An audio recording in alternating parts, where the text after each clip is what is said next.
opens on steel. Cold, wet, and endless steel. This is not a ship.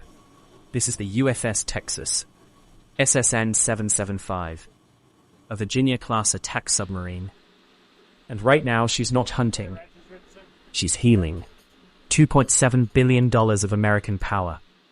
And every bolt, every pipe, every system needs to be perfect. Because down here, 1,000 feet under the Pacific, there is no margin for error.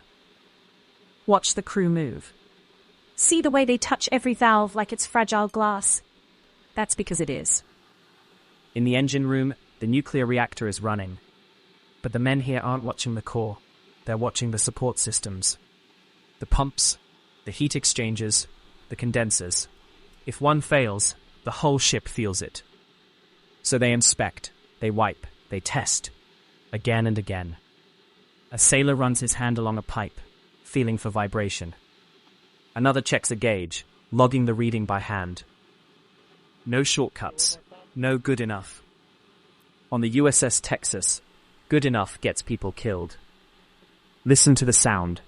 That low, constant hum. That's the sound of air being made.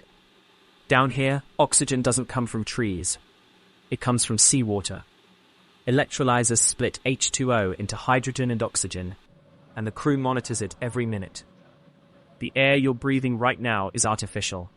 Manufactured and kept alive by these sailors.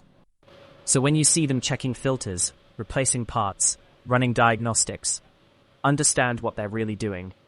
They're making sure 134 men keep breathing for the next 90 days. The camera shifts. We're walking forward now, through watertight doors that weigh hundreds of pounds. Each door sealed, each dock turned tight. That's not for show. That's pressure. At depth, the ocean wants in. It's pushing with 400 pounds per square inch. One bad seal, and the sea wins. So the crew tests the doors. They check the gaskets. They make sure nothing gets through. Now we're in the torpedo room, the most dangerous space on the ship. Look at those tubes. Massive, cold, empty for now, but ready. This is where Mark 48 torpedoes sleep, where Tomahawk missiles wait. The crew you see here is inspecting the tube doors, checking the hydraulics, testing the firing circuits. They don't just load weapons, they respect them. Because these weapons don't miss, and they can't afford to fail. A sailor shines a light into the barrel of a torpedo tube, looking for scratches, for corrosion, for anything out of place. Perfection isn't a goal here, it's the standard.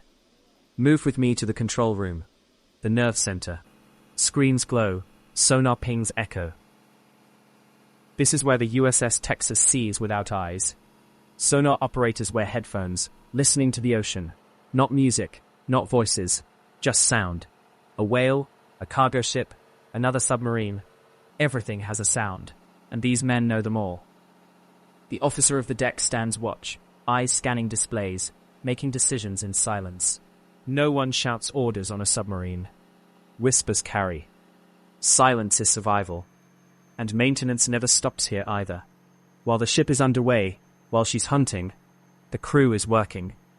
Updating software, calibrating instruments, testing backup systems. See that sailor with the tablet?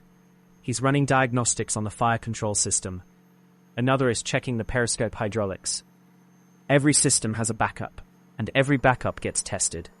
Because if the main system fails at 800 feet, the backup has to work. Every single time. Look at their faces. Young men, most of them in their 20s. But look at their hands. Steady, confident. These aren't kids anymore. They're submariners. They've earned the dolphins on their chest. That pin means they know every system on this ship. Forward to aft, keel to mast. They can draw it from memory. Because when an alarm sounds at 2 a.m., there's no time to think, only time to react. The galley flashes by. A cook is prepping food for the next meal. For 90 days, this kitchen feeds 134 men. No fresh vegetables after week 3. No milk. No bread that isn't frozen.